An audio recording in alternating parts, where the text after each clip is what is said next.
ರಾಜ್ಞಿಯಾದಾಗ ನಾನು ಸಜ್ಜನರನ್ನು ಕಾಪಾಡಲು ದುರ್ಜನರನ್ನು ನಾಶ ಮಾಡಲು ಧರ್ಮ ಸಂಸ್ಥಾಪನೆ ಮಾಡಲು ಪ್ರತಿ ಯುಗದಲ್ಲಿ ಅವತರಿಸುತ್ತೇನೆ ಎಂದು ಶ್ರೀಕೃಷ್ಣ ಕೃಷ್ಣಾವತಾರದಲ್ಲಿ ಹೇಳುತ್ತಾರೆ. ಅದರಂತೆ ಪ್ರತಿ ಯುಗದಲ್ಲೂ ದುರ್ಜನರನ್ನು ಸಂಹರಿಸಿ ಹಾಗೂ ಸಜ್ಜನರನ್ನು ರಕ್ಷಿಸಿದ ವಿಷ್ಣುವಿನ 10 ಅವತಾರದ ಬಗ್ಗೆ ತಿಳಿಯೋಣ. ಮತ್ಸ್ಯಾವತಾರ. ಪ್ರಳಯ ಕಾಲದಲ್ಲಿ ಜೀವ ಪ್ರಭೇದಗಳನ್ನು ರಕ್ಷಿಸುವ ಸಲುವಾಗಿ ವಿಷ್ಣುವು ಮತ್ಸ್ಯಾವತಾರ ತಾಳಿದನು. ಮನು ಮಹಾರಾಜನ ಮೂಲಕ ಬೃಹತ್ ನಾವೆಯನ್ನು ನಿರ್ಮಿಸಿ ಅದರಲ್ಲಿ ಜೀವ ಪ್ರಭೇದ ಜೋಡಿಗಳನ್ನಿರಿಸಿ ಪ್ರಳಯದ ಜಲರಾಶಿಯಲ್ಲಿ ಈಜಿ ಆ ನಾವೆಯನ್ನು ಸುರಕ್ಷಿತ ಸ್ಥಳ ತಲುಪಿಸಿದನು.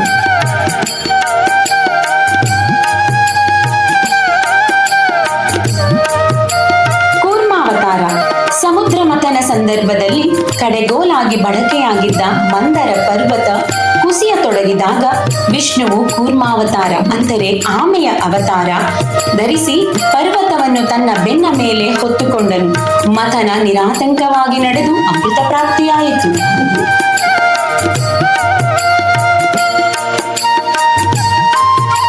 ವರಾಹಾವತಾರ.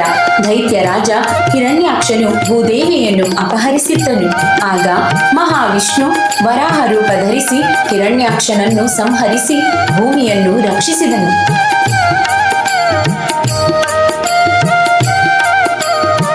ನರಸಿಂಹಾವತಾರ. ಭಕ್ತ ಬಾಲಕ ಪ್ರಹ್ಲಾದನ ಸಲುವಾಗಿ ಮಹಾವಿಷ್ಣು ಅರ್ಧನರ ಅರ್ಧಸಿಂಹ ರೂಪ ಧರಿಸಿ ನರಸಿಂಹನಾಗಿ ಅವತಾರ ತಾಳಿದನು ಮತ್ತು ಪ್ರಹ್ಲಾದನ ತಂದೆ ಹಿರಣ್ಯಕಶಿಪುವನ್ನು ಸಂಹರಿಸಿದನು.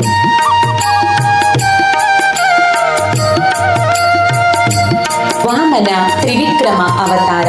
ತ್ರಿಲೋಕಗಳನ್ನು ಆಳುತ್ತಿದ್ದ ಬಲಿಚಕ್ರವರ್ತಿ ಒಬ್ಬ ರಾಕ್ಷಸ. ಅವನ ಬಳಿ 3 ಹೆಜ್ಜೆ ದಾನ ಕೇಳಿದ ವಾಮನ ಅದನ್ನು ಅಳೆಯಲು ತ್ರಿವಿಕ್ರಮನಾಗಿ ಬೆಳೆದು ನಿಂತ. ಭೂಮಿ ಆಕಾಶಗಳನ್ನು 2 ಹೆಜ್ಜೆಗಳಲ್ಲಿ ಅಳೆದು 3ನೇ ಹೆಜ್ಜೆಯನ್ನು ಅಳೆಯಲು ಬಲಿಚಕ್ರವರ್ತಿಯ ಮೇಲೆ ಇರಿಸಿದ.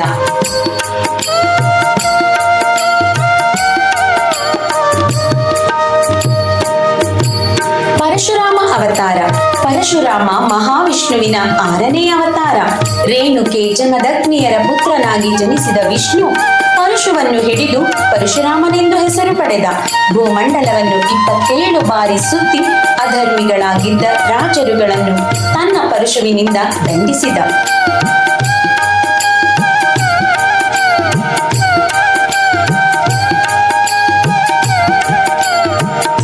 ರಾಮಾವತಾರ.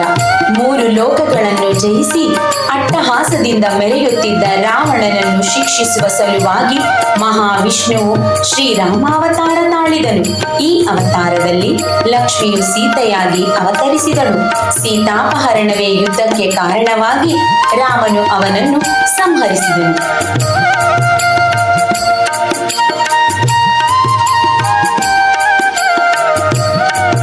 ಬಲರಾಮ ಅವತಾರ. ಕೃಷ್ಣಾವತಾರಕ್ಕೆ ವೇದಿಕೆ ಸಜ್ಜುಗೊಳಿಸಲು ಸ್ವತಃ ವಿಷ್ಣುವಿನ ಅಂಶವು ಬಲರಾಮ ರೂಪದಲ್ಲಿ ಅವತರಿಸಿದನು. ಕೃಷ್ಣನೊಡಗೂಡಿ ದುಷ್ಟ ಸಂಹಾರ ಕಾರ್ಯದಲ್ಲಿ ನೆರವಾದನು. ಹಲಾಧಾರಿಯಾದ ಬಲರಾಮನನ್ನು ಕೃಷಿಯ ದೇವತೆ ಎಂದೂ ಸಹ ಕರೆಯುತ್ತಾರೆ.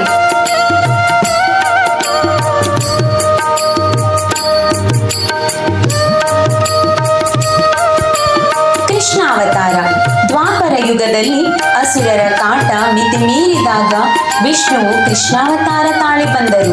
ದುಷ್ಟರನ್ನು ಸಂಹರಿಸಿ ಧರ್ಮ ಸ್ಥಾಪನೆ ಮಾಡಿದರು.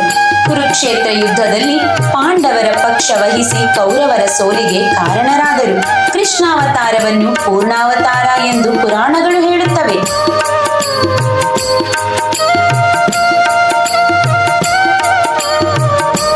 ಕಲ್ಕಿ ಅವತಾರ. ಕಲಿಯುಗದಲ್ಲಿ ದುಷ್ಟರನ್ನು ಶಿಕ್ಷಿಸಿ ಶಿಷ್ಟರನ್ನು ರಕ್ಷಿಸಲು ಮಹಾವಿಷ್ಣುವು ಕಲ್ಕಿ ಅವತಾರ ತಾಳುತ್ತಾನೆಂದು ಪುರಾಣಗಳು ಹೇಳುತ್ತವೆ. ಕಲಿಯುಗ ಅಂತ್ಯದಲ್ಲಿ ಕಲ್ಕಿಯು ಕಾಣಿಸಿಕೊಳ್ಳುತ್ತಾರೆ.